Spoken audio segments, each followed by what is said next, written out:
Welcome to Two Giant Goofballs, a New York Giants podcast. Are you a goofball that loves Giants football? If so, sit back and relax as we talk about the team that both excites and frustrates us so much. And now, here are your goofball hosts, Drew and Rob. Welcome, fellow goofballs, to Two Giant Goofballs, New York Giants podcast. I am Drew, and I was a moment ago joined by Rob. We lost him there. He's having a little issues here. He's the one who got home late from traffic in Philadelphia again. What's with the Philadelphia traffic? It's like, that's why you don't go to Philly. Philly people are horrible. Philly's horrible in general. It's got good cheesesteaks, and that's about it. But Rob will be back with us in a second. There was a process of setting up when we lost him. So in the meantime, it gives me a chance to introduce our special guest here. You may recognize him from our comments section occasionally there. There he is himself, Capitan. How's it going, man? I'm very good, and I'm very excited to be here on your show, Two Giant Goofballs, to speak about Giants versus Raiders on any given Sunday, just like the movie. And I'm so excited to be part of this incredible special live stream. So let's just talk about football, and everything could happen like this one. So I'm really happy about it. I'm really happy. So I gotta ask, because obviously you're the resident Raider fan here in the house. Here, you're the guy who knows and has this kind of like bond with this team overall that obviously Rob and I don't have. So I gotta ask, obviously, for those who aren't aware, first let me recap kind of what happened this week for everybody here. So literally in the middle of the night yesterday, it was like 1 o'clock in the morning. The Raiders announced that they were going ahead and firing head coach Josh McDaniels, who, again, I said from the get-go should never be head coach of this league again. I've made my disdain for that man quite obvious. So they fired Josh McDaniels and GM David Ziegler, who's also come from the Belichick tree there. Also fired Mick Lombardi, the offensive coordinator, and obviously your offense has not been anything short of offensive. So they signed Giants linebacker, former linebacker Antonio Pierce, who obviously, everybody here listening probably is well aware of Antonio Pierce. The man is a legend within Giants history. And then we go ahead and we get, him as the interim head coach there for the Raiders. But then you get Bo Hardegree, who is the quarterback coach now, becomes the new offensive coordinator. So you got some big changes here in just a short amount of time. So I got to ask your opinion on it overall. So what do you think about the moves? Do you think they were valid moves to make overall? Do you think it was things that had to get done? And do you think these are good, solutions to those issues here? I mean, at the first point right now, I was so really worried about it because the whole nation, they want just Josh McDaniels fired because he's living like the Patriot way, and it's not very working at all. But I just saw because at 1 a.m. in the morning, because it's like between for the time zone right now, because the news is gonna happen at 10 p.m.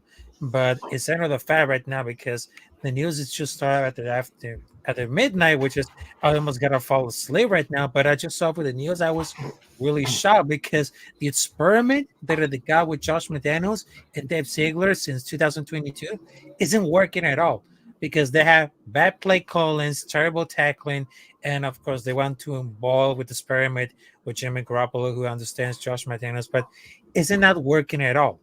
But right now we just see it of Antonio Pierce, Shem Kelly as a new head coach and general manager for now, because and after the season, we just find out who's gonna be like the new coach. And this is like the opportunity to re-involve like the rules at the Oakland Raiders, because we're not going to go into the Patriot way like Tom Brady and Bill Belichick say, because we're not getting into it. Because the true roots are really here in Oakland, California. And what I just saw for the press conference of Antonio Pierce as a linebacker coach, and he plays as a linebacker, and he just won a Super Bowl with the Giants, which is incredible. And he just had the fact because not only we just had linebacker Antonio Pierce, but also we just had Patrick Graham. But I think this is the biggest opportunity to see like the brand new era. and all those fans that are on social media, they just wondered, get them out for the couch right now. I mean, I've been told for like in every live streams that I just got it because the coaching is the problem. And the whole situation of the locker room, it seems that there has a lot of tension.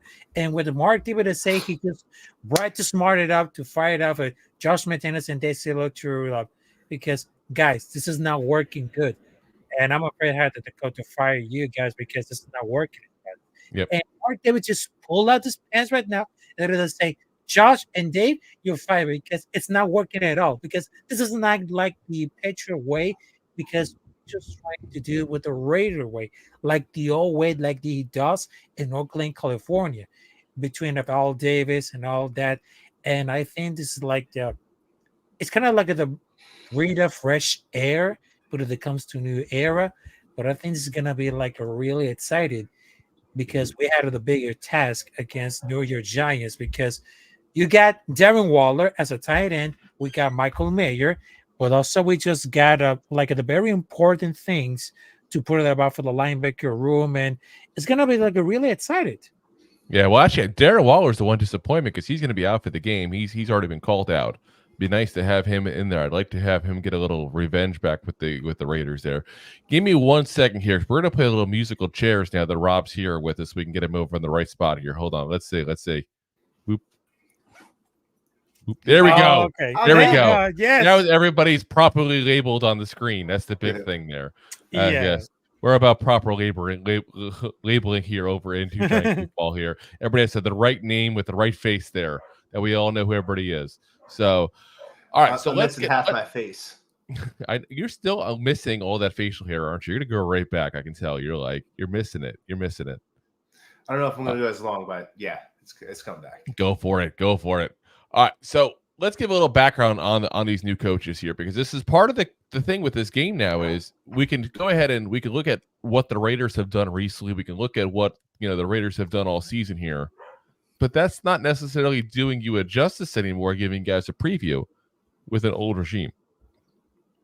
There's a lot of question marks now. We don't know what's going to fully happen with this team and how they're going to change things up. So, obviously we talked about Antonio Pearson, his playing career. Afterwards, his first coaching job was at the Long Beach Poly High School there in California, which was a powerhouse. Took over was a legendary coach at that school, 2014 and 2017. Had a really good 14, not a good 15, really bad 16, really bad 17. Kept going downhill there. Then goes to Arizona State. Starts off as a linebacker coach, becomes a co-defensive coordinator with Marvin Lewis of the former, Bengals head coach there, and then eventually becomes the defensive coordinator overall under Herman Edwards, and famously left to that school under NCAA violations investigations. So there's obviously some question marks of what he did there. Also, he was a recruiting coordinator for the team as well. So definitely was involved in any possible issues there. Then goes to the Raiders, and obviously we see how things are going there in the Raiders. So, not the best resume, that's for sure, for a guy. But at the same point, I got to think this was a job that nobody wanted, to be very frank with you. I mean, you go as an interim head coach, you probably got half the season and that's it. Kind of like when they got Jeff Saturday for the Colts. We talked about other names there, like you mentioned there, Rafael, a minute ago, about Patrick Graham, the Giants' former defensive coordinator, is the defensive coordinator now for the Raiders. Now, that was a guy who you would have thought would step up because he wants the head coaching job by all accounts, but he probably saw the writing on the wall saying, this might not be the best look for me to be the coach for the second half of this year. That's what you see quite often. Now, Bo Hardegree is the new offensive coordinator. He was the quarterback's coach there formerly. So he coached under John Fox, another ex-Giant there, both in Denver and Chicago as an offensive assistant, then coached under Adam Gase as a QB coach in Miami, and then offensive assistant with the Jets, then coached with Bill Belichick for 1 year as an offensive assistant, then off to the Raiders. So he's been around a little bit there, never been an offensive coordinator. So there's a lot of question marks here on this coaching staff now. That's one of my biggest questions walking into this game, because Raiders love rallying around new coaches, trauma, bad coaches getting out, all that jazz. But right now, you took your linebacker coach, who has, we'll say, subpar record as a coach. Yeah, Rafael said a minute ago, bad tackling. Your linebackers coach. Bad tackling. Exactly. Not something you want on the resume. I'm trying to be nice because he's an ex-Giant. Well, listen, we'll call it like it is. We've said bad things about former Giants before. It's okay. They're not coming on the show anyway. But then you take the quarterback coach, who also never called for offensive calls. So who is going to be calling the offensive plays in this game is something that I was thinking about. Because you got a defensive-minded coach, right? That just tells you who it's going to be. It's not going to be the head coach who is a linebackers coach and a defensive coordinator. It's going to be your new offensive coordinator there in Las Vegas, Bo Hardegree, is probably going to be the guy. He's also never called them. Well, somebody's got to do it for the first time. It happens. Yeah. I mean, at the same point, some people step into those roles and do very well right off the bat. I don't think they put this guy in unless they think that he has a different offense than what they've been doing. Because if you listen to a lot of the reports, a lot of the issues is that Davis was upset with the handling of Derek Carr in the end. He was upset with the fact that Jimmy G looked like a failed experiment already after just a few games. He was upset over the fact that they started Brian Hoyer when they had a rookie quarterback sitting there. It was a valuable chance to see what they had in this kid. That's what's the main issues. It was all on offense. You look at the guys who are very upset. Besides Maxx Crosby, Maxx Crosby has been pretty vocal. It's Devontae Adams asking for a trade. You got Josh Jacobs having, almost 2 yards per carry less than he had last year. I mean, yeah, there's some definite issues on offense, and they were looking for somebody who's going to change everything up on that offense, I have a feeling. So, whatever they were doing, they're not going to do. Yeah, that's exactly, because I would tell him for anything, because right now the Raiders had great talent like Maxx Crosby, Josh Jacobs, and of course Devontae Adams. But they just had bad coaching like Josh McDaniels. And when Mark Davis just hired Josh, it was specifically to get to the team for the next level. But it wasn't to rebuild right now. I mean, they just look at the team for the players and just turning like a 6-win team for the first season. I mean, it's not the first sign to see the head coach of Josh McDaniels. I mean, he took like a 10-win team. Now it's really seeing that regression like every week, and it's been saying like that they make an output everything because it took like an over for like the 10-win playoff team. They have worse of the crossover because that defense, our defense, is regulated at the level that we haven't seen years because of the McDaniels moves.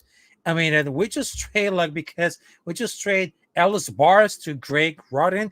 I mean, that's a bad sign right now because Ellis Bars was really productive, and it wasn't like the perfect idea to get involved for all these purses right now because they just fail in a lot of different ways. Because the future coaching candidates they're targeted out for the Raiders, they have it agreed for a 10-year contract. And speaking about for the John Gruden is going to edit thing because the coaching contracts are fully guaranteed. Yep. After they just fired Josh McDaniels and John Gruden, they're now paying somewhere between $40 million and $80 to not to coach the team. It depends for the Gruden settlement. That's to be like the poor money management. And that was just like enjoying about the business and behind the sports. I mean, is it not going to pay it? He reached like an undisclosed settlement with the Raiders in 2021 before I had to go for it. But they only pay the full about for McDaniels if he doesn't coach anywhere else. But it's like the business and it had to be done.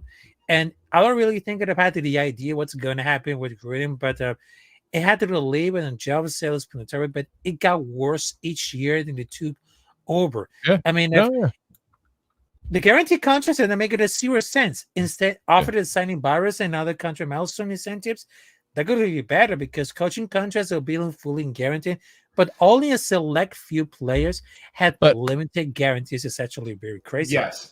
You hear about that a lot, but they don't pay the coaches nearly what they pay the players. I don't think that's that much of an issue, really. It's overdone. I mean, you're talking like the most expensive head coach gets what, $10 million, $12 million a year?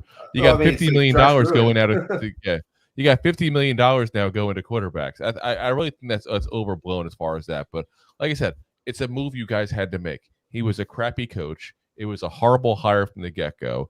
He ruined now 2 franchises in 2 chances. You know, you go to Denver, he gets rid of Jay Cutler, you know, get rid of Brandon Marshall, goes ahead and ruins that whole offense. We can bring Tim Tebow in. Now we gets rid of Derek Carr, the leading, you know, passer in Raiders history, to bring Jimmy G in. He's just a bad coach. He doesn't know what the hell he's doing. Let's get into the injury reports though here. Let's just start talking about the game itself here. So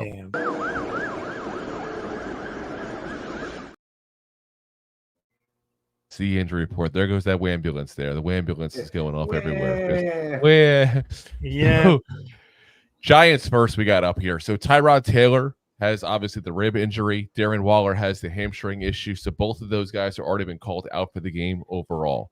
So the big issue, like I said, is Waller for me. He's obviously our top target there in the passing game so far this season. He's obviously a former Raider as well, so it'd be nice to see him go against his former team there. Unfortunately, not going to happen.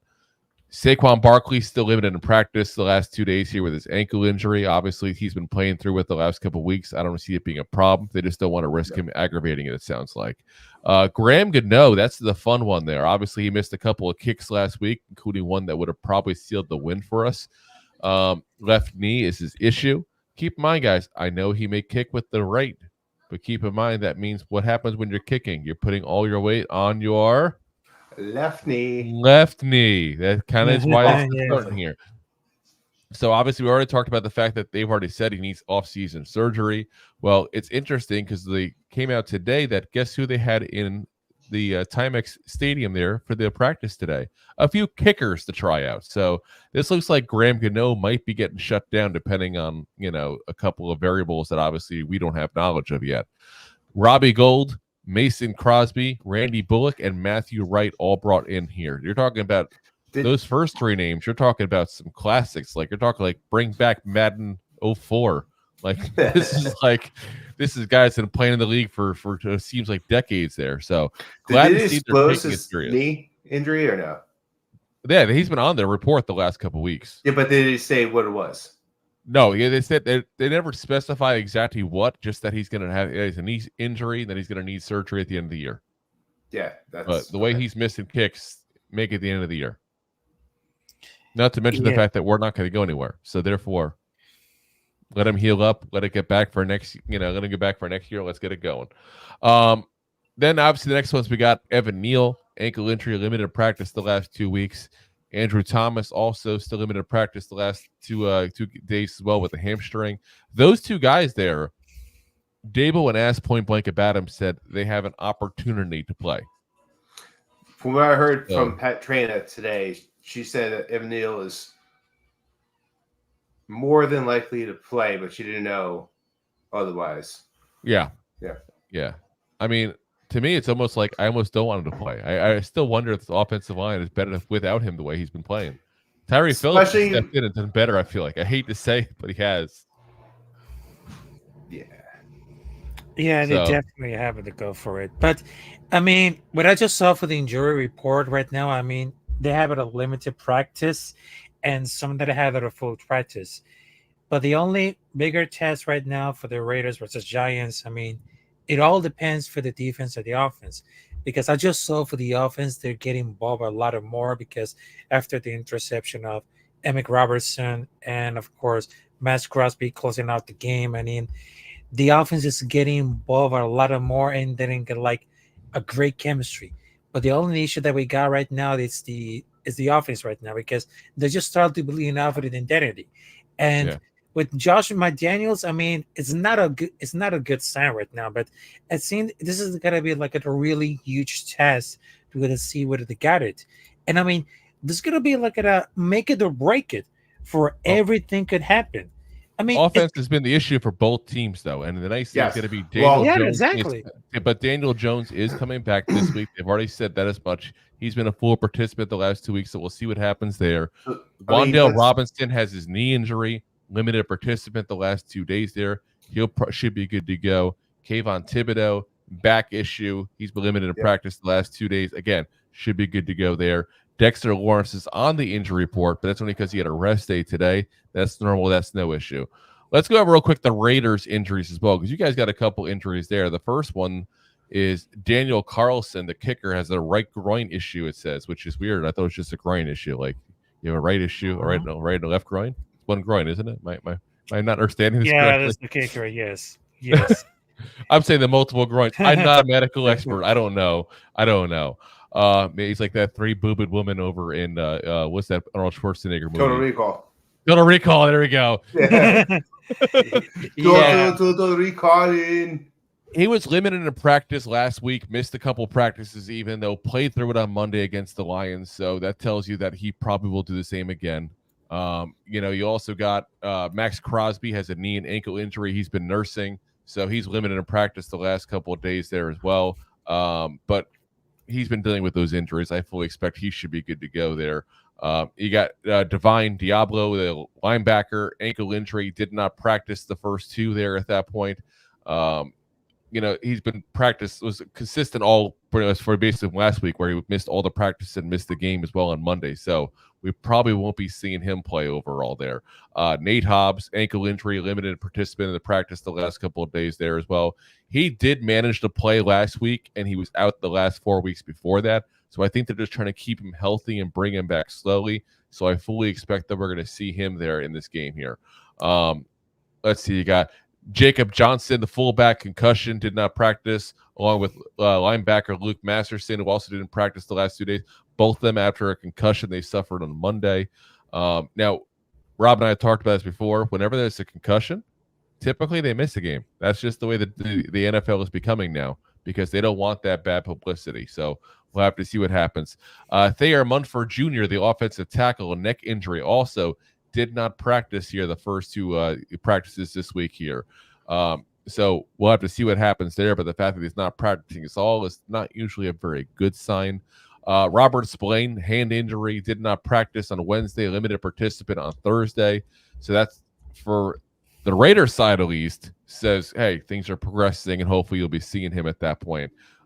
He's a guy that you will definitely, if you're on the field, trust me, you'll be hearing his name at that point if he's on the field. He's the leading tackler so far this season. All righty. Now we get to the boring injury report stuff. I know it's boring, guys. We got to go through it so you know who's going to be playing, who's not going to be playing. We got to do it. Guess what? Wow. It's now time to talk about when the Giants are on offense, and everybody loves the offense stuff. And then Rafael, what's up? Before we go, Rafael's got side. He's got his hand up. It's like we're in third grade. Yeah, I mean, when it comes to the case of Robert Spillane, it's being like a glue for the Raiders defense. It all depends for the significant part of the defensive overhaul, because he has deliberate and the best ability and durability and ability. They're the biggest reasons that I wanted to sign him. I mean, he's been playing like the single defensive play to the 6 games, and that was like the past of the last season in the middle linebacker several games. I mean, he can play true and true, and he's a true professional, really thought, smart. He cares a lot about it like that, and he was voted as the captain so quickly. I mean, that not everyone who can relate to Spillane in some way, that shape of the four, he can talk to anybody, and he communicates with the secondary and special teams, and he takes like everything to control, and he wants to done it right. He understands that when it's stake, and he's very smart, because there's a lot of confidence on the linebacker room between Devon Diablo and Robert Spillane. I mean, at the first years, if you see like Devon Diablo was really nervous when it comes to the position of linebacker, but it takes a lot of time to get involved with the defense, the secondary. Do you understand about the situation of football? I mean, there's a lot of confidence, and they really set for the table of a defense. And between Maxx Crosby right now, I gotta tell you, it's not Jimmy Garoppolo, it's not Devontae Adams, it's not Josh Jacobs. Maxx Crosby is the leader to defines of the Raiders. I mean, Maxx Crosby, he defines as a great leader of men, because not only he proves as a defensive edge rusher, but he puts all of his heart right now. He was born to this. And if you see like the performance at a defensive rusher, defensive edge, I mean, Maxx Crosby is a dog. And he always take like a bigger pass, bigger test, and of course, biggest competition. And he was scared to everyone in the competition. Even the Kansas City Chiefs was scared of Maxx Crosby, because he understands about the football, and he plays with a lot of soul, intensity, and aggression, because he puts a lot of mentality when it comes to the field. Oh yeah, but he's a great player. I mean, especially when you guys don't have anybody else that does pass rush, and he still gets it done. So let's talk a little more about this defense here. We're starting to talk now about when the Giants are on offense.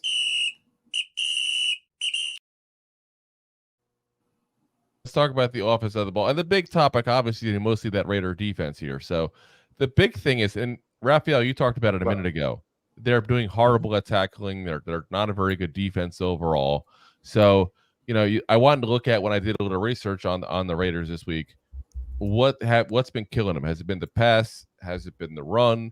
Typically you look at most teams, they can't stop one of the two, and the other team just keeps beating the crap out of them that way, basically. So you look at them against the pass. They're giving up a 69.05 completion percentage. That's 25th in the NFL. That's pretty damn bad. Almost 70% passes are getting completed. Now, they're also bad, though, at sacking the quarterback. They're only sacking on 5.97% of the passing attempts, which is 23rd. But the weird thing is they're giving up 197 passing yards per game. That's actually 9th best in the NFL. So what's that show, everybody? They're not attacking them through the air, even though they can. I mean, typically right now for the defense, you can make it like at the sevens. And this is going to happen whether it comes to what pain the most out of the ball it's for the defense right now. I mean, crazy. They just have a great defense right now because they're all summarized in one play. Because I know we had terrible tackling performance and an overall embarrassing for the Raider football because it's going to be like a long departing flight. But I think it's going to happen to get shut down by the Saints that again past a 50-yard line. They just lost to the Jets Saturday Coast team, and they just lost to the Wolves School the team in the States right now. I mean, the defense, they have no system interior push. That's what they needed for then. Tackling has been terrible, and they need to bring it up from the blitz. That's what I want to do. Is 3 things that we need to take care about it, and we have to do the poor about it for the linebacker room, the special teams, but when it comes to the offense, and during all this last games, we had no rhythm. We had no getting around to the game going. We always talking about the run in the passing game, what the passing game with Josh Jacobs and with the play calling of Josh McDaniels. It didn't work. But they need to take it like a shots downfield, and they just wait for their offense and a little bit more on defense here. But the thing that I'm getting at though is it's a little weird to me that they're giving up a very high percentage. They're not sacking the quarterback, and yet teams aren't attacking them through the air. Because if you're giving up that kind of completion percentage, you're only averaging less than 200 yards passing against you per week. That tells me you're not passing the ball very much against them. They do have some pretty big names, obviously, in the secondary. Obviously, Marcus Peters, who everybody remembers from his days with the Chiefs and the Ravens there, was a top-flight receiver. I was a top-flight corner. Not quite sure he's a top-flight corner anymore, but he's got the pedigree. He's got the experience. He's got that sage and wisdom there. That Sensei Kimosabi kind of mentality at that point where he can help out the young guys there in the secondary. Obviously, safety Marcus Epps is a guy that Giants fans remember very well as well. Spent years with the Philadelphia Eagles there. So we're pretty familiar with him. And as you mentioned, Maxx Crosby, talking about as far as sack percentage. So Maxx Crosby has 6.5 sacks on the season.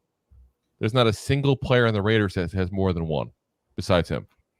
Yeah, and speaking about for the Marcus Peters, he just made a great play against the Detroit Lions where he's running it out, and they just made a mistake for the Detroit Lions. But I just saw the Marcus Peters because before to that game against Detroit Lions, he wasn't involved so many good for the defense along with John Jenkins, Malcolm Coons, and of course Marcus Epps. But I think that's gonna happen if they're gonna put a lot of good heart in this one because they just saw the Marcus Peters are running out and scoring for the touchdown. But I think that's not good enough to see how the defense is going to improve about it. And for my reason about the perspective for the quarterback, the most incredible task to go for the quarterback is must to feed as the right receivers, the running back, and of course for the defense. And after the game for the Detroit Lions, they actually didn't get involved, but it's not very good enough to involve a lot more because they need to play a lot of aggression but the play callers and Josh McDaniels, they just get in like very softly, and they just need to like a more bolder. Yeah. But on the defense, I don't think they're going to do much difference on the play calling because you still got Patrick Graham there. You still got, obviously Antonio Pierce now being upgraded to being the head coach, but I don't think he's going to go ahead and stop basically Patrick Graham from doing whatever he wants to do on defense. No. So I don't see much changing there overall. Now, the big issue you guys are having on defense there over in Las Vegas is the run, though. And this is why I think people aren't passing that often on them. So they're giving up 140.6 rushing yards per game, which is 30th in the NFL, and also giving up 4.5 yards per carry, which is 26th.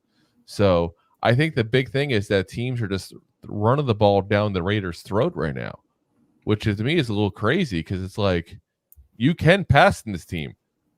I don't see why people aren't doing it. It's a little weird. I mean, the only thing I can think of is it's just because of the fact that they've got a lead and they're just going to run the clock down, basically. I mean, that's a possibility, but you also have to remember, as much as it hurts me to say this.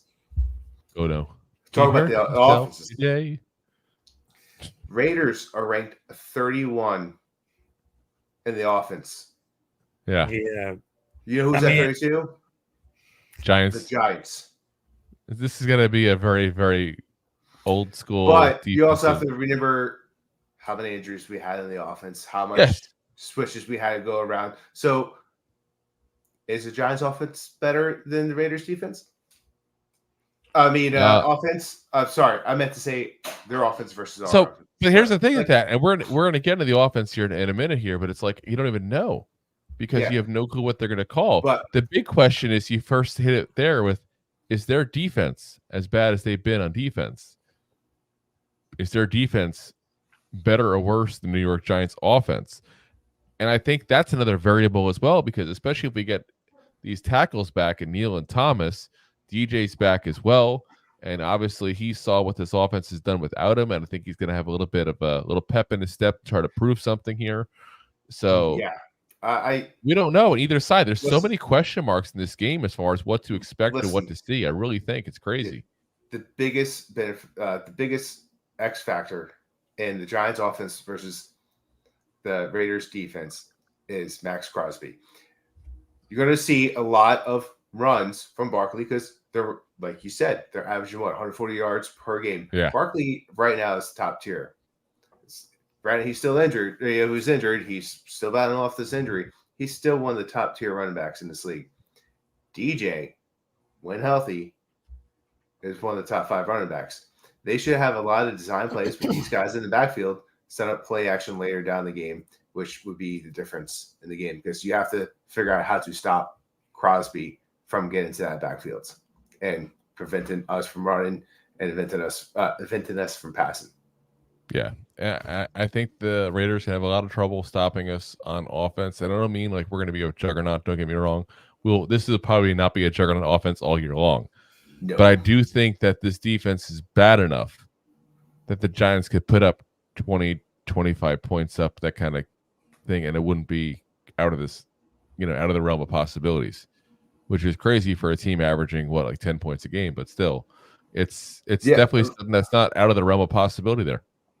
Yeah, I mean, this Raiders defense is a few players away from being a top tier defense. Well, yeah, we can say about every team. I mean, the Giants offense is just a few players away from being a top tier offense. I'm just saying, it just needs a quarterback, a top flight receiver, another tackle. We already talked about they're averaging less than 200 yards a game through the air, right? That's because pretty no good. One's throwing against them. Yeah, 100%. Why aren't they throwing against them?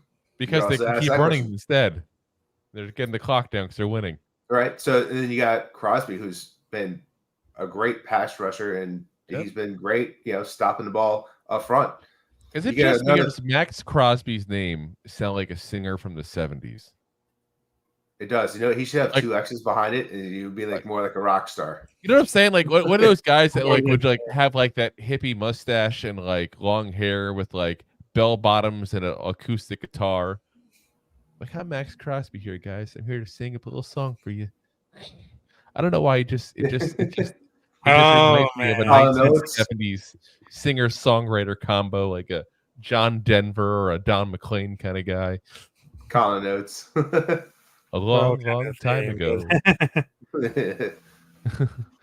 But yeah, I mean, it's like I said, we'll see what happens. But it's interesting to look at on this side of the ball. The question mark is really on the Giants and how different they're going to look as they're starting to get some of the players back, while they're also losing Darren Waller, who's been one of their better players. There's a lot of question marks on this side, and then we go to the opposite side. I'm just going to say, I think Wandale is going to have himself a good game. Wandale will. Here's the problem with Wandale. I like Wandale a lot. Okay, do not read this wrong. I like Wandale a lot, but I feel like Wandale is a piece. He's not the piece because he gets some catches, and he's good at getting QBs out of trouble and stuff like that. But he really hasn't done anything amazing. You know what I'm saying? He had that one game in Detroit, but if you take that out, His that rookie one year, game, no, I'm saying, ACL. I'm Coming just back off saying. an ACL. I understand what you're saying. I haven't been overly impressed with him as being the guy, and that's the thing. The Giants still need the guy. The Raiders at least have the guy in Devontae Adams. It's all they have, pretty much, but they have the guy. I think Wandale has a better year next year. Obviously, it's hard to say as long as he's injury free. But you're talking about a guy on his rookie year tearing his ACL, coming back from the ACL, which 98% of the players coming back from an ACL surgery do not look like how they played the year prior. And it's been a good piece in this offense, which has been a terrible offense. Yes, it has. All right. So, there's a little glitter of hope there. Let's get some of the comments here. Then we're going to pay the bills, and then we're going to go ahead and start talking about Giants defense and Raiders offense. Love talking about that D, that Giant D. Wow. Wow. Only if it's blue and red. Only if it's blue and red. Yeah, we got to give Rafael the fair warning that our crowd gets a little rough sometimes. He knows, and he's in the comments section because, of course, Connor starts it off being a jerk here. Who the F is Captain?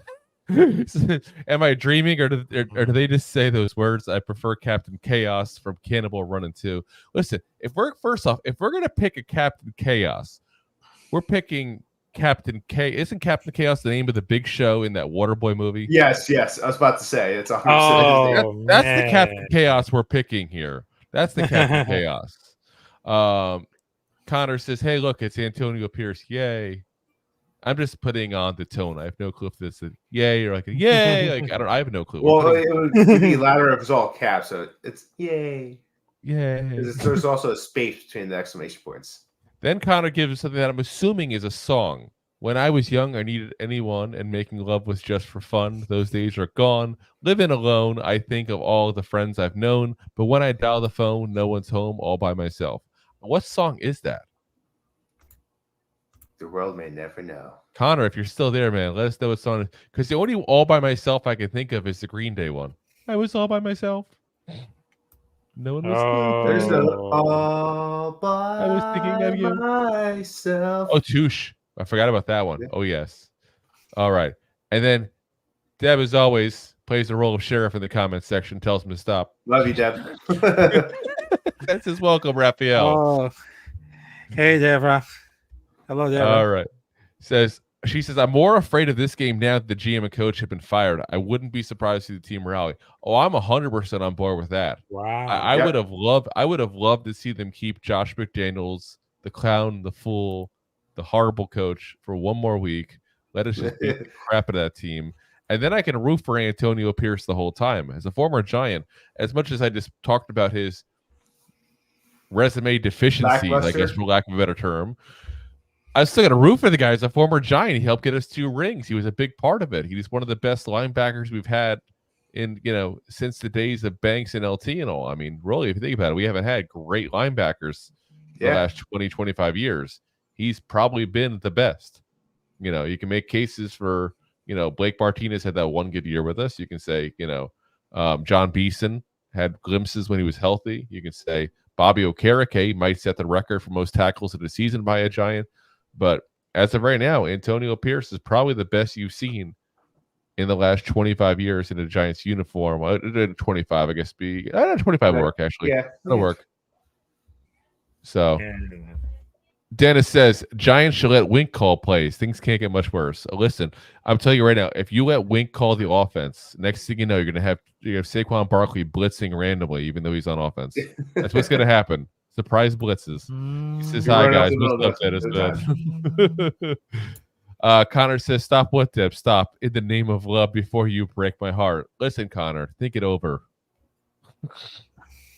Let's see. Dennis says Giants need a fullback and another blocking tight end and just old school running. Yeah, we do need another tight end. That's the big thing. I mean, Daniel Bellinger obviously is going to be playing, and he'll be the starting tight end now, fully 100%, not the one of the two starting tight ends.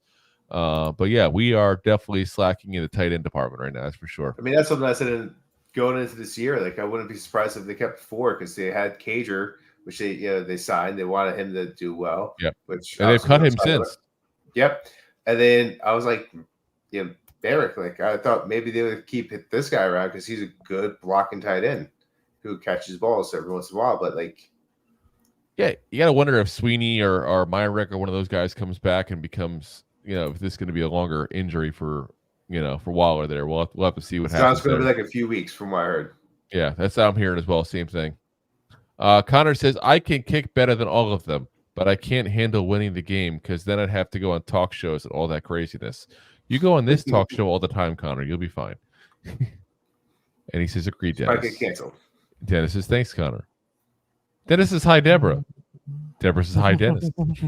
Such a cordial group we have at times. It's funny how we go dropping F-bombs, like being, hello, how are you? Pardon me. Excuse me. Connor says, in my Arnold Schwarzenegger Terminator voice, no problemo, Dennis. I had to use that. Connor says, wow, I just said Arnold Schwarzenegger. Now, what I'm most impressed by, Connor, is I think you actually spelled Schwarzenegger correctly. I was going to say, it looks... That's the more important thing. Like, listen, that is an SAT word if I ever see one of the last name before. Like, oh my God, I would mess it up in a freaking heartbeat. Dennis says, anyone remember Parcells post-game of being less predictable? Then Connor says, bye, guys. Got to go. Try not to fall asleep. The Raider guys here. LOL. Joking. Don't be mean, Connor. You should see we have Eagles guys on here. Let's see. He goes. He's good. That was right. Yeah. Dennis says, we're predictable, but today we were a little less predictable, which was the quote. He says, when you go predictable, the defense adjusts, and that's how you make a defensive play what you want. Now, you can scheme off of that, force defense to play how you want. Now you're controlling them. Oh, yeah, 100%. 100%. Yep. And that's the thing that Dable was supposed to be good at when he came here. And unfortunately, at least this year, hasn't been really that good. Dennis says, makes sense to anyone? Yep, it does. It does. He says, the running game is best to do this. Yeah, I think it's going to be a decent running day overall for the Giants. I really do. I'd like to see Breda get more involved in this offense as well, too, because I really think that Matt Breda has been doing a good job since he's been here. But they always, for whatever reason, give so many chances for Saquon to run the ball. And I get it. He's the better of the two. But it's like, you want to know why he's getting hurt all the time, guys? Because you never give him a chance. Yeah, you never give him a chance, really. I mean, you wait till, he's so tired of the game is so far out of it that's when you start him. So, Matt Breda has been a good running back for a few years. So I want to see him get a little more chances here. He's going to run the ball 42 times a year. And don't get me wrong, his yards per carry is not good. But there's been days where he's in there because nobody's playing the good at all. And they just keep on letting him run the ball then 5 or 6 times. And then we have a good game. Let's run the ball twice. Yeah. Let him go. Let him go a little. Dennis says, run heavy, pound it on their best D lineman. You say pound it on their best D? Wow. Oh, now it's dirty. Steady says, make the defense adjust and overplay it, then scheme off of that and take some shots downfield. So what I heard is pound it on their best D and take some shots. It's called the money shot. Football 101. He disagrees on the name there, Rob. It says, even if they stop the run more often, make them adjust. Deb says, how much are they going to want Jones to run coming off the injury? Honestly, I don't think much at all. And that's why I'm saying I want to get Matt Breda more involved at that point. I think that you might see him run because he's that guy that's going to run if he gets the chance. It has to. Yes. But He better be sliding. design runs, I don't see as something really you're going to see very much. Oh yeah, he's got to hit that John Elway slide, that's for sure. Dennis says Wandale makes a great case for midget football. He's not that short. He's not that. Yeah, come on. No, I don't think it's getting shorter right now. He's not like Devin A. Chain or someone or like what's his name? That the running back that the Cowboys got. His daddy worked for the Cowboys. Deuce Vaughn. Yeah, he got the 7th round. Yeah, Deuce Vaughn looks really like tiny. 5'7"? Oh my god, he's so ridiculous, dude. And then Dennis says Breda makes for a good cheese. Okay. All right, guys. Let's get on to when we're on defense. We're going to dive into this Raiders offense. Paying the Bills. Raiders offense. Paying the Bills. Before you do that, you're right. We got to pay the bills, Rob. Good call.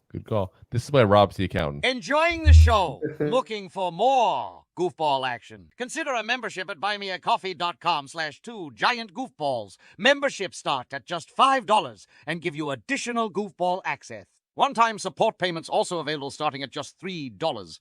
buymeacoffee.com/2giantgoofballs. And we still got to, and Rob and I, we will talk about this in a little bit here. We'll figure this out. We still got to actually get what was supposed to be the October show rescheduled since we had the Leonard Williams trade and things happened to kind of move things around. But we do still have another one of the membership shows here that are just for members there specifically. So keep an eye. We'll probably talk about that coming up soon here. Give you guys a heads up when that's going to be, probably next week there one day. All righty. On to that defense there when we're on defense. So let's go over real quick the Raiders offense here. Got to start off with the running game because that's the biggest moment basically when you look at this Raiders team. Yeah. Here. So Jacobs. Yeah, the Raiders are literally the worst rushing team in the entire NFL. Now let that sink in for a minute. Josh Jacobs, the yardage leader in the NFL last year, is still there. He's still the starting running back. They are the worst rushing team in the entire NFL. They're averaging 3.1 yards per carry and 70 rushing yards per game. Both of them ranked absolute last, 32nd in the NFL. But what's crazy is they also don't run the ball very much either.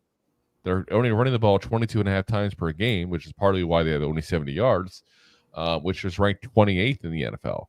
So it makes you wonder, is Josh Jacobs just not getting a chance to get into rhythm? Is he one of those backs, Rafael? You know, you watch him on a regular basis. Is he one of those backs that needs to get into rhythm? And basically, we're not giving him the chance to get into a rhythm by letting him rush the ball, 15 times instead of 25 times or whatever? Yeah, that's exactly because we as well as no offensive play caller because they just make him less predictable. I mean, with Devontae Adams is still like a great receiver. And Hunter Renfrow, they might give it like a back end to the mids. Jacobs is playing better, and there's nothing changed to the defense, including Crosby. But the vibe, it changed, make this unpredictable because it's like a different energy that about for the defense. But I really thought it's going to happen.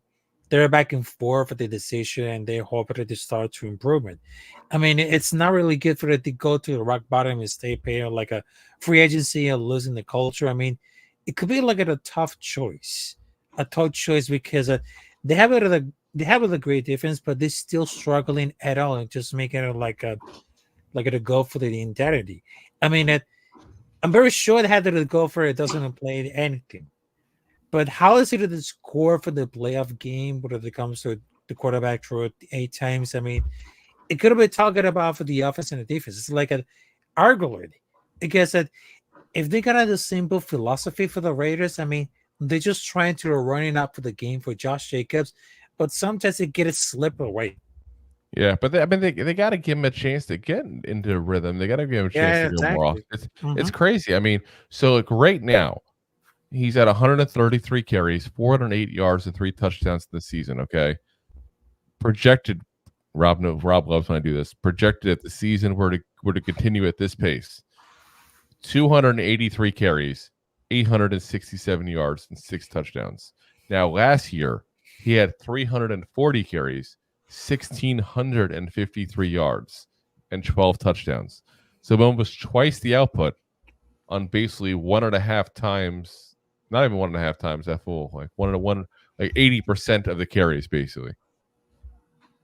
It's just crazy the difference, like a night and day. He went from 4.9 yards per carry last year to just 3.1 this year. That's almost 2 yards a carry difference. That's insanely different. Yeah, they just pull it out for a brother the one score right now, but they just save it they just save it in themselves, and they just had to steal the lead. But I just really thought that it's about to drop to 31 points for this week.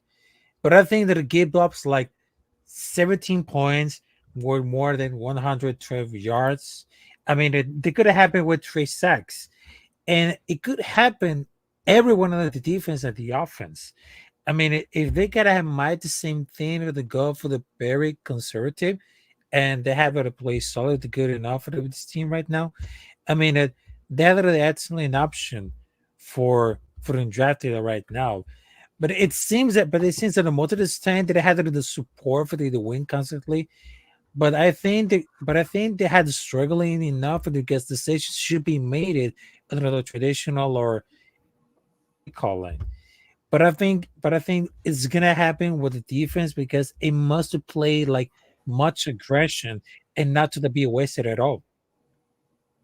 Yeah, but it's just I can't remember, man. Honestly, I cannot remember a player going down that quickly from year to year with no health issues or anything to cause for it. I mean, you expect it when it's like I got hurt, I'm battling through injuries and like that. It's just crazy. So, listen, I'll root for the guy after this game, but hopefully he continues for this game. To say it that way.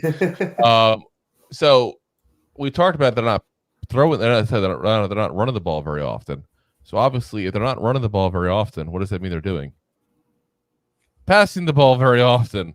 So yeah, and they really are insanely passing the ball at a high percentage here. So they're passing on 61.21% of plays on offense. That is 6th in the NFL. Only 5 teams are passing at a higher frequency than the Raiders right now, but they haven't been throwing for any success. Really, there's probably 5 better quarterbacks who could throw the ball down the field because that's not what the Raiders have been doing. This is all of them just being out deep in games and then trying to come back. Basically, is what it boils down to. Well, that and you got Jimmy Garoppolo, who's your active starter, who's known for not throwing the ball down the field. Like if it's a 10-yard pass, like that's a deep pass for him at this. And that's what they've been doing. It's a lot of shorter passes. It really has been, but even the percentages and everything. So their completion percentage of the season for all the quarterbacks combined. Keep in mind they've had 3 people play quarterback for the Raiders so far this season. 63.74, 22nd in the NFL. There's 6.1 yards per pass, which is 23rd in the NFL. And they're only getting 198.3 passing yards per game, which is 22nd. Not good numbers, guys. So the passing that was also led to some extremely bad plays as well. The Raiders lead the NFL with 4.96% of their passes being picked off. That's not good. It's not just they're throwing the ball a lot, and that's why they have picks. It's because they're getting picked at a high percentage. Their quarterbacks are also being sacked at 7.75% of pass attempts as well, which is 22nd in the NFL. So, yeah, offensive line has been not the most consistent. And now we've talked about it, that the issues they had with the quarterback position, and that led to some of the issues they had with the dismissal of Josh McDaniels and all. Now they're going to Aiden O'Connell, the rookie quarterback, to be their starting quarterback this week instead of going with Jimmy G, who's fully healthy and ready to go. So how healthy is he, though? He's never fully healthy. It's Jimmy G, okay? Who knows? He trips and falls at a local brothel and gets hurt out for a it all happens. Yeah, he ties his shoes, sprains a finger. Yep. Yeah. He actually holds the record for most times being hurt while signing contracts. A hand. I wanted a ballpoint pen, not one of those pointy ones that I can staff myself with. So Aiden O'Connell, so far he's been in 2 games. His one lone start was against the Chargers. Now keep in mind, Chargers are not a very good defense overall this year. went 24 of 39 for 238 yards, 1 interception. He also played the second half of the Bears game there a couple weeks ago, went 10 of 13 for 75 yards, 1 touchdown, and 1 interception. So obviously, you got some people up there in the ownership group and up higher up in this, team that really have some faith in him because they wanted him to play, not have, Brian Hoyer play when he started a couple weeks ago against the Bears. And again, it's a late round pick. I don't know what you're expecting out of a late round quarterback. For every Tom Brady, there's, 10,000 guys that are out of the league within a couple of years of that position. So, I don't know if they've been drinking the Brady Kool-Aid because they had some Patriot guys in there in the building for a while. But I mean, this is what the Raiders should have said when they were signing Garoppolo. Is that when they got rid of Carr, they knew what they had in the car. There's a reason why Garoppolo has been around the league. Everyone knows what you got him. Yep. You guys pretty much traded off mediocrity for mediocrity, but at least you knew what you had in Carr. And he was a leader. Yeah. And he was a leader. Carr, as much as he has some efficiencies in his game, Carr was the undisputed leader of that team. There was no doubt about that. There was nobody acting up. They had a respect for him. And I think that's why this season things are starting to come apart for them, is because Carr's not there to be that glue to keep a team together anymore. Jimmy G's not that guy. He doesn't have that abilities. So, correct me if I'm wrong, Rafael, you watch a lot more Raiders than I do here, obviously. So that's what I think is going on. Yeah, because for that reason of Jimmy Garoppolo, then I really understand that he was like at a 100% healthy, but I really thought it's not gonna work because once we just get rid of Derek Carr, after 9 years, we're just gonna move on to see for the quarterback. There's some options that they go before taking over for a new quarterback. There are some options between Baker Mayfield, Aaron Rodgers, but the owner Mark Davis and the coach Josh McDaniels, they say let's make it like a quarterback that makes like very cheaper, and they just choose Jimmy Garoppolo. But I really understood that they couldn't make it at a 100% healthy. But I really that it's not gonna work because they always full of glass, and he always he's not throwing perfectly. And how the heck is not gonna feed with the right receiver and the running back just like a throwing out just like this? It's not gonna work and we just need the quarterback who needs a lot of more pressure about that ball and throwing deep, and of course they're getting feed with the right receiver and the running back. So after we just getting rid of Derek Carr, which is from the New Orleans Saints, and we just got benched for Jimmy Garoppolo, I think it's good the opportunity to make it see the rookie get into the action, because we just had it in a corner for Purdue, and this is good the best opportunity to get involved with this young prospect, to get involve a lot of more things. And you're hoping for Drew Brees 2.0 from Purdue. One more Boilermaker to get it done. Yeah, and everybody thought that Aiden O'Connor is gonna be like a Derek Carr 2.0, but I don't see the reason at all, because he was persistent on the ball. He's really fast, but I don't see that the comparison between the Derek Carr and the Carter, because I didn't see a comparison, but it doesn't make any sense at all.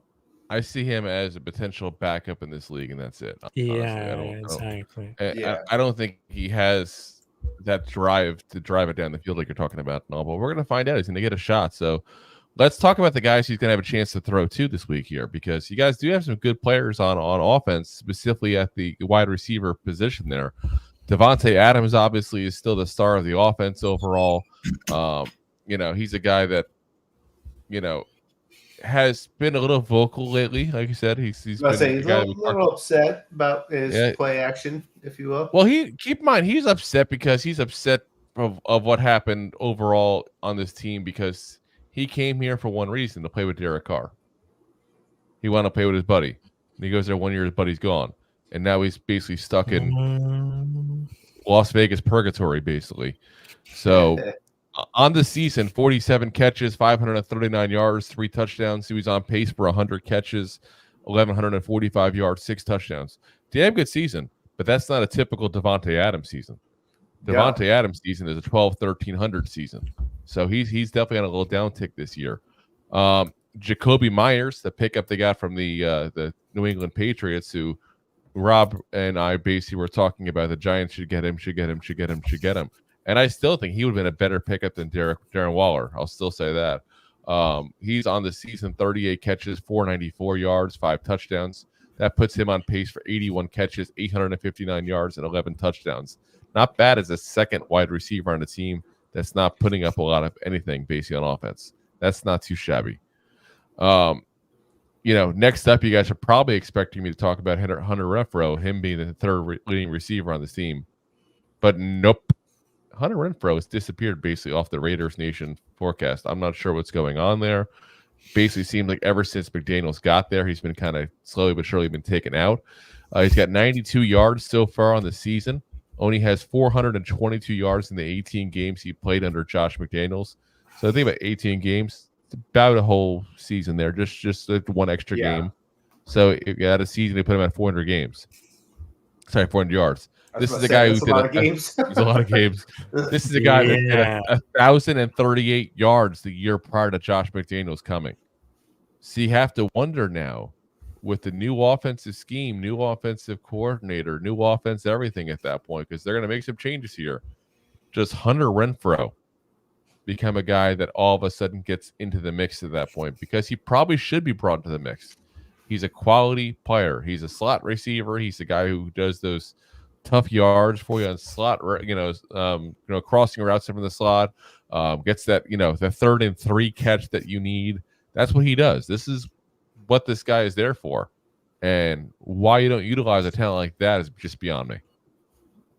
Yeah, that's exactly fine. The case of Hunter Renfrow, I mean, it kind of like because he had only 5 catches, but it seems that hopefully he's going to be free to the last. But it seems that for the wide receiver, I mean, I was worried about it because they really thought they're going to be traded on October 31st. But, I mean, they must have had to discuss for the deadline because they're going to use it for the Saints or the Patriots because he just used to call it open and they can hand it off. But, I mean, it's still because he had lasted down and now immediately he's starting to contribute again. I mean, despite for all this competition, Renfrow has been put in like at a showcasing how truly awful when it comes to it was, because he was truly with the called everything.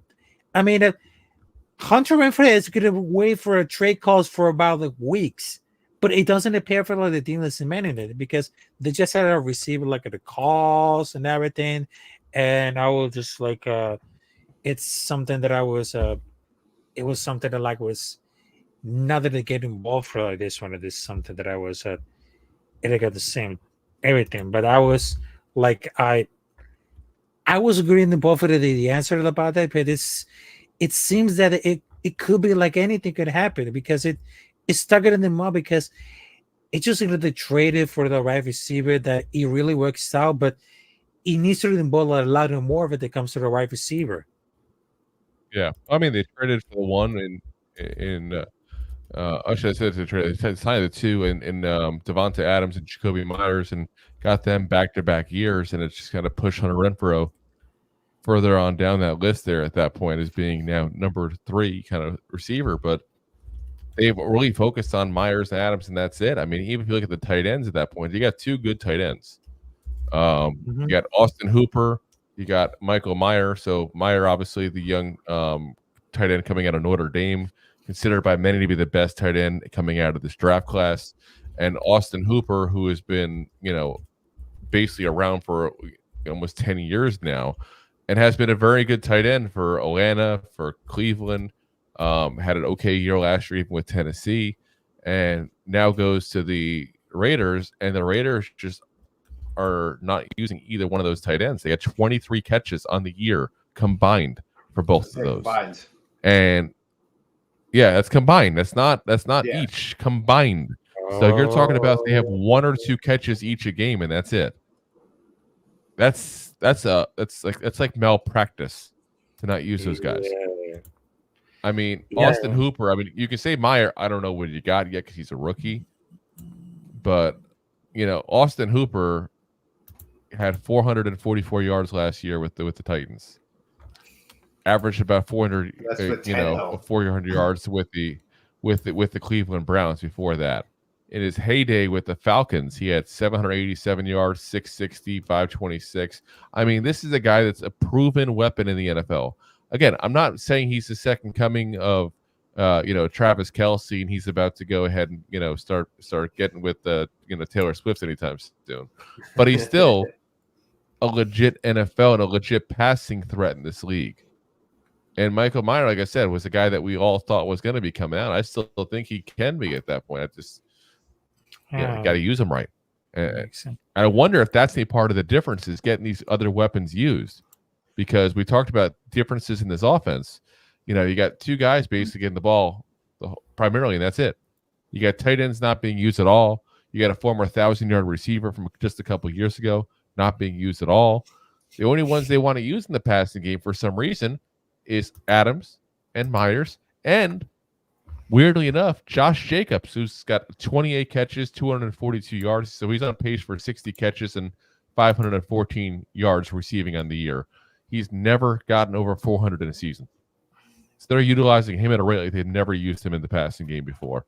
Yeah, so, I mean, they're trying to use, I guess they were trying to use Garoppolo to his strengths. Short passes. Garoppolo has no strengths except for his VIP passes at the strip club. That's why he went to Vegas.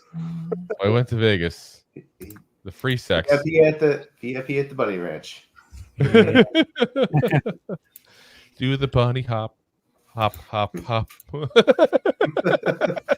It's gonna happen like this one. This is what he's doing. I guarantee you. Jimmy's like, I'm hurt again. Let me go back to the therapy session. Yeah. That's not the doctor's office. That's not the doctor's office. We're gonna do some hopping. What's going on here? This place isn't even a rub and tug. It's just a tug. Yeah. Browns go to Vegas. The what? Do the Browns go play Vegas in Vegas? Oh my God! I hope that I hope for all the masseuses in that area that the Browns never go there. That's for sure. Deshaun Watson Deshaun Watson's different. He doesn't want to go to a place with prostitutes. He wants to just literally take advantage of a woman because that's how he gets off. He's a sick bastard. I'm calling it like it is. I know some people won't take that stance like I will. That's fine. I'm just to me is a clear cut line. There's certain things that I don't forgive. There's certain things I don't think people will come back from. And sexually assaulting 28 women at a minimum. There's no coming back from that one. There's no coming back from that one. He's a schmuck that should be out of the league. I'll say it right now. So, but again, back to the game. We get sidetracked here. Yeah. Like I said, I really think the passing game is ready to see a lot of the big difference in this with this new offensive coordinator. Now having the new-ish quarterbacks, he wasn't the roster, just wasn't playing. I think you're to see a lot more of spreading the ball out. I think you're to see some of these tight ends potentially get to the mix at that point, which is bad news for the Giants. But you can never cover tight ends worth anything. It's been one of our worst things ever. I think you'll see Hunter Renfrow get back into the scheme of things as well, because these are all talents not being used, being used at all. And you may be right, but once again, I may be crazy. But it may just be a lunatic you're looking for. Probably not. Turn off the lights. I'm just saying. This I'm going Billy Joel here now. It's okay. It's okay. This offensive coordinator was what? The QB coach. And what was the QB doing with him as QB coach? We don't know. Well, we don't know what he was doing. That's part of the thing, is because keep in mind, he had to listen to his boss, the offensive coordinator, has to listen to his boss, the head coach. Yes, and once again to like third degree Kevin Bacon, you got to realize when you're a positional coach, you don't get to make the calls. You're told what to do.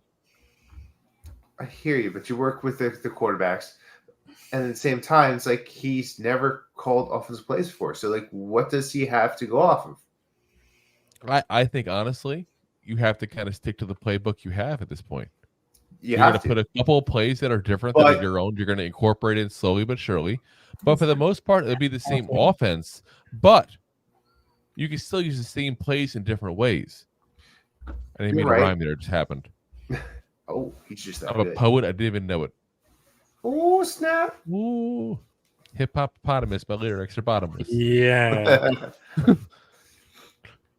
But I mean, that's what I think is going to be. You're going to see the same exact plays. You're going to see them run a little different.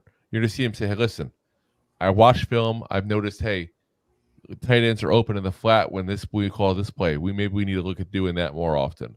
Hey, I noticed when we're got this ball over here, we're looking for Devontae Adams because he's our deep threat.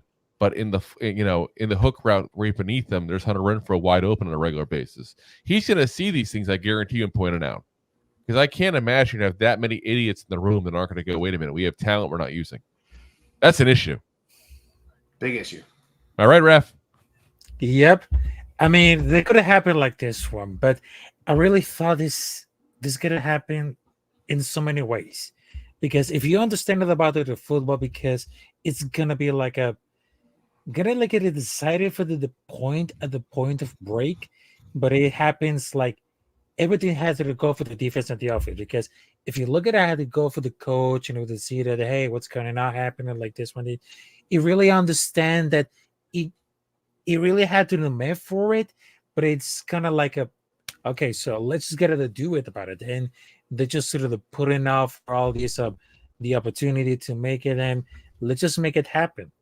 I mean, when it comes to the defense and the offense, you need to play a lot of intensity.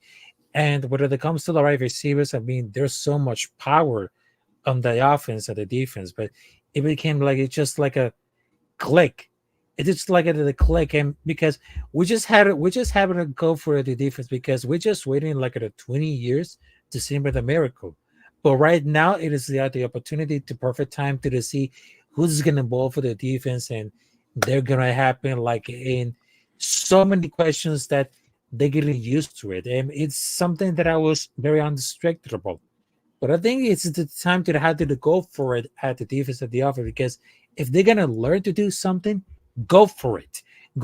Because if you practice football, if you practice a lot of things to the sports, you have to go for the mentality. Because if you have to go to mentality to everything go through and through, then you got it. Yep. All right.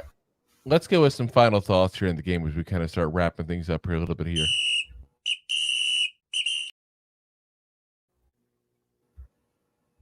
So first thought I got written down here is take advantage of turnovers, which sounds like a very common sense thing. Take advantage of turnovers. Of course you should do that.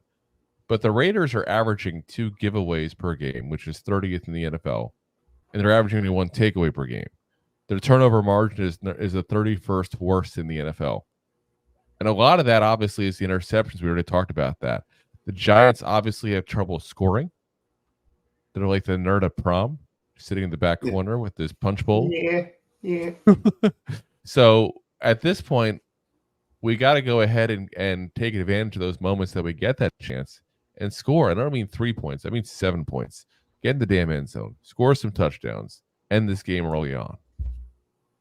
I mean, again, it sounds like common sense, but this is one of those games that you should expect some turnovers because that's what the Raiders have been doing. And you got a young quarterback who, Wink is going, he a rookie quarterback. Wink Martindale is like licking his chops this whole week, I guarantee it, because he's going to love the idea that he's going against a guy that is, again, a mid-round rookie quarterback. This is not like a top-flight quarterback. You're not facing a Bryce Young or a CJ Stroud. You got a mid-grade quarterback there in this draft. The other key, again, we talked about it here earlier, but again, expect the unexpected with this coaching change. Teams don't make changes to keep things the status quo. If the Raiders wanted to keep things the way they were, they would have kept Josh McDaniels. Okay. Yeah, that could have happened because right now we just worry about them to the offense and the defense. But with the new coach and the new general manager, I mean, those things are going to happen at the Raider Nation. And we need to stay focused 100% healthy. And I've been trying to tell for everybody at the live stream that Aaron O'Connor should be started the quarterback, not Brian Hoyer or Jimmy Garoppolo, because Jimmy Garoppolo is still getting injured and all these issues that they got right now. And Brian Hoyer, he doesn't make anything sense because he doesn't draw it out. But I mean, it's not good. It's not good enough. It's not good. Let's call it what it is. Brian Hoyer's been a career backup for years, You're a And rebuilding he was team. waiting. He was waiting for getting this opportunity, but I think this opportunity is to be like so much wasted. But I think the Aiden and O'Connor should be like a really interesting combination when it comes to the throws and the comes feed it out for the wide receiver and everything. I mean, that could happen. That could happen at all. Yep. Now, another thought I had is, who will step up with Darren Waller out? Darren Waller has been the leading receiver on the New York Giants, as much as he's been somewhat of a disappointment. He hasn't, been horrible, though. Like some people make it seem like. He's just not made a huge effect necessarily in some of the games. But now with him out, who's the guy? Who's the guy the Giants at the number one threat?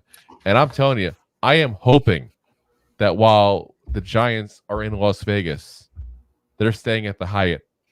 Because Jalen Hyatt is somebody I want to see take over this place here. Because Daniel Jones, we talked forever about one of the best things about him has been throwing the deep route. It's been ever since he's come in the NFL, he's thrown a very good deep ball. Well, guess who likes going for the deep ball? Jalen Hyatt. It's the one thing he is a freaking speed demon. And you're going against a team that tends to give up a lot of passing issues, a lot of giving up the high percentage, giving up issues overall in the passing defense there. Go for it. Do Saquon Hyatt. Saquon Hyatt. That's what he has to do. Do it. Make the defense cheat up a little bit, and then just chuck that ball down the field. I want to see Hyatt be the guy to step it up. Yeah, I would like that, but I think, as I said earlier, I think Wan'Dale's the guy this week. I think he'll be the volume guy, that's for sure. Yeah, I think he's going to be the guy that's going to make some of the plays, and I think he's going to be part of this Giants win. Yeah. Now, the other question I have my last thought here. It's more of a question than a thought, really, though. Is how does Daniel Jones look coming back from his neck injury? Stiff. Just like Jimmy G at the bunny ranch? Oh, just a little about 2 feet up. Oh, man. About 2 feet up. Listen, I mean, Batman neck. We talked about this ad nauseum all season long. He looked like, let's call it what it is. He looks like pure crap this year. He's taking steps back. He doesn't look good at all. He hasn't been reading defenses. He's taking hits he shouldn't be taking. I'm curious to see now coming back with Saquon now. He didn't have, obviously, getting the line a little healthier, a little better at adjusted pew. Seeing what Tyrod Taylor's done the last couple of weeks, which again hasn't been much, but he's still better than Daniel Jones did in those games when you compare the two at that point. It's like we talked about it before. Neither one of them are playing good, but one has been solid poop, one's been pure diarrhea. Yeah. That's the analogy we're using here. So I'm just curious to see what he comes back to, because let's be honest, if he stinks up the place the next couple of weeks, that just solidifies that it's going to be time for a new quarterback coming to East Rutherford, New Jersey next year. He's going to be running for his life from Maxx. Honestly, he's going to be the Raiders' pass defense is easy to block scheme because it literally is Maxx Crosby. You just double up Maxx Crosby and then make somebody else beat you. That's all you have to do is stop Maxx Crosby, double him, chip him if you have to with the tight end, and then make somebody else beat you because there's nobody else that can. We've done that so well all year. I know. I'm just saying. This is one game that I think that the quarterback should have some time, and Daniel Jones gets that chance to hopefully build some confidence going into the rest of the season here, because he's got to be the guy the rest of the season, because we need a final answer on this guy. And year 5 and we're still debating, is it Daniel Jones? Is it Daniel Jones? Like, the fact that we're still debating it just tells you the answer. I'm sorry. Yeah. This is supposed to be his breakout year. And then even still, if he was just as good as he was last year, people would sit up and is he the guy? Like, you can't be saying, is he the guy in year 5? I'm sorry. You can't. So that just tells me he's not the guy. It's time to move on. But he'll get a chance to show what he's got the rest of the season. Maybe he's trade bait for somebody, because he is tradable after June 1st. We'll see. See what happens. So, all righty. So before we get going, Ref, just want to thank you very much for coming on, man. Be good talking to you as always. Before we get going here, do me a favor. Let everybody know where they can find all your work there, because he doesn't do, just for you guys are aware too, he doesn't just do football as well. He does wrestling, he does all the sports there. All the time of sports right now with the international flavor, because even though that Spanish and English are really good thought, because Spanish is my native language, but I can do like English and Spanish. It's kind of like a thing right now. But my social media is at Capitan Refugio on Twitter, Instagram, and you can subscribe me on YouTube as Rafael Chacín. And right now I'm about to hit 1,000 subscribers because I'm 800. Because right now they're almost 200 to go to the 1K. And right now my videos is going to happen with play-by-plays, reactions, watch parties for wrestling, combat sports, baseball, basketball, all kinds of sports, including football with my podcast, I'm Civil and Black Experience, which is talking about for the NFL and all this kind of stuff. Between the preview, the recap, all of these things for the stats, the players, injury reports, all those stuffs. Appreciate it. And again, best luck to the Raiders the rest of the season afterwards. After this week. As Deb also puts the nice words, she says, good to hear from you, Rafael, to get the Raiders' point of view. Good luck after this week. Yeah, seriously, we wish nothing but good things for the Raiders after this week, of course. So appreciate you being on, as always, Ben. Good time talking to you, like I said. And again, everybody remember, we'll be back here live as soon as the game is over. Rob and I will be giving you guys our thoughts with either yay, we won, or a bunch of F-bombs as we get pissed off that we lost. You know how we roll here. We get ticked off, we lose here. We take it personally because that's the kind of fans we are. We know that's the kind of fans a lot of you guys are as well. So we'll be on, like I said, as soon as that game is over there. So it's a 4 o'clock game, so you figure we'll probably be around 7:30 around there, so we'll be popping on. Raph will be dressed up like Darth Vader. He gets the Legion of Doom shoulder pads on and all. Yeah, I had to go for the shoulder pads, but I mean, when it comes to the Raiders, they always had a reference of the movie Star Wars and all these sci-fi movies and all kind of the music. But when it comes to the friends that say "Come to the dark side," what Darth Vader says that, and I was like really shocked because they had a very good, interesting about for the pop culture when it comes to the movies and superheroes, villains, and they always relative to Star Wars, which they have a thematic. We had a thematic game, but when it comes to the part where everyone sees at the Allegiant Stadium in Las Vegas, when it comes to like a November, December, they always remember of Star Wars because everybody thought it's gonna be like the greatest movie, and they always reference all the catchphrases of Star Wars and the hip-hop culture, which is very important because not only just grew up in Oakland, California, but also they have a great reference about Star Wars, hip-hop music, and of course all these kinds of culture that makes everybody too involved with the culture all around the world. Alrighty, guys. So again, we will see everybody as soon as the game is over. As always, we are live on YouTube, Facebook, Twitter /X, whatever you want to call it, Twitch, and of course, Rob's favorite, my LinkedIn profile. Oh yes, my LinkedIn profile. He loves it. Yeah. And of course, as always, we are available the next day on all the different audio podcast platforms as well. So whether you listen to Apple Podcasts, Spotify, Google, Amazon, iHeartRadio, all those fun ones there, we are available the next day on there as well. So appreciate everybody listening in. As always, we know there's plenty of options where you guys get your Giants news from. We appreciate you chose these goofballs to be the ones to give it to you guys. Again, we'll see you all Sunday after the game when Rafael is crying over the loss and the Giants are all happy about the win. I don't think it's going to be like a tears right now, but it's okay. It's okay. All right, guys. As always, Giant fans, go G-Man! Go G-Man! Go G-Man! G-Man! Blue Raiders. Thanks for listening to Two Giant Goofballs, a New York Giants podcast. We appreciate your support. If you made it this long, you must have enjoyed it. So I am sure you have followed us on all the social media platforms. Of course, you have subscribed to the show on your favorite app as well and given us a top rating. Right? Right? Right? Thank you to those who have signed up for our silver gold levels of membership at buymeacoffee.com/2giantgoofballs.